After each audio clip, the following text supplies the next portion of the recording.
राम जन्मभूमि तीर्थ क्षेत्र ट्रस्ट के ट्रस्टी कामेश्वर चौपाल बाबा साहेब भीमराव अंबेडकर की जन्मस्थली महू पहुंचे और जन्मस्थली को नमन कर विभिन्न कार्यक्रमों को संबोधित किया। मंगलवार को राम जन्मभूमि तीर्थ क्षेत्र के लिए सरकार द्वारा बनाए गए ट्रस्ट के ट्रस्टी कामेश्वर जी चौपाल इंदौर जिले के महू विधानसभा में पहुंचे। सबसे पहले उन्होंने संविधान निर्माता बाबा साहेब डॉक्टर भीमराव अंबेडकर की जन्मभूमि पर पहुंचकर माल्यार्पण किया और भीम जन्मभूमि को देखा। उसके बाद वे मोदी महल परिसर पहुंचे, जहां उन्होंने सनातन धर्म के विभिन्न समाजों के प्रतिनिधियों से संवाद किया। इस अवसर पर उनके साथ मंच पर राम जन्मभूमि तीर्थ निधि समर्पण समिति के प्रांतीय संयोजक सोहन जी विश्वकर्मा, सह संयोजक बसंत जी मौर्य और संत आनंदगिरी महाराज उपस्थित थे। परिसर में उपस्थित लोगों को संबोधित करते हुए श्री चौपाल ने राम जन्मभूमि आंदोलन के इतिहास पर प्रकाश डाला और बताया कि यह आंदोलन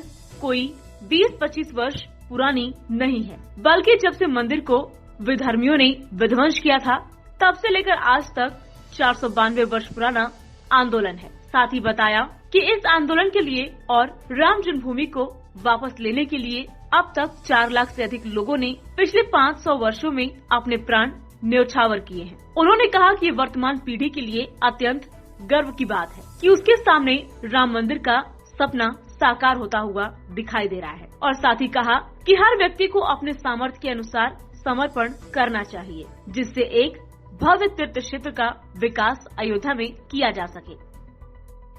बाबा की जन्मभूमि मेरे लिए तीर्थ क्षेत्र है और मैं समझता हूँ हम सबों के जीवन के रचना में जितनी भूमिका हमारे माँ का है, जितनी पिता का है और जिस परम ब्रह्म परमेश्वर को हम मानते हैं उनका है, शायद बाबा साहब की उस सब से कुछ बढ़कर है। आज यदि हम अनुसूचित जाति के लोग कुछ भी पा रहे हैं सम्मान अधिकार, तो वह बाबा साहब की कृपा है और बाबा साहब हमारे जीवन के रग रग में है। और राम जन्मभूमि का शिलान्यास भी यदि हुआ तो आप जानते हैं कि दलित सदस्य के रूप में हुआ,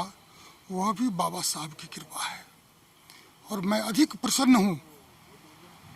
मुझे बहुत प्रसन्नता हो रही है कि राम जन्मभूमि की नींव भी दलित के बच्चे ने रखा और उसका शुभारंभ मंदिर के निर्माण के लिए पहला समर्पण भी एक दलित के बच्चे जो आज महामहिम राष्ट्रपति है भारत के, उनके हाथों हुआ है। मैं समझता हूँ आने वाला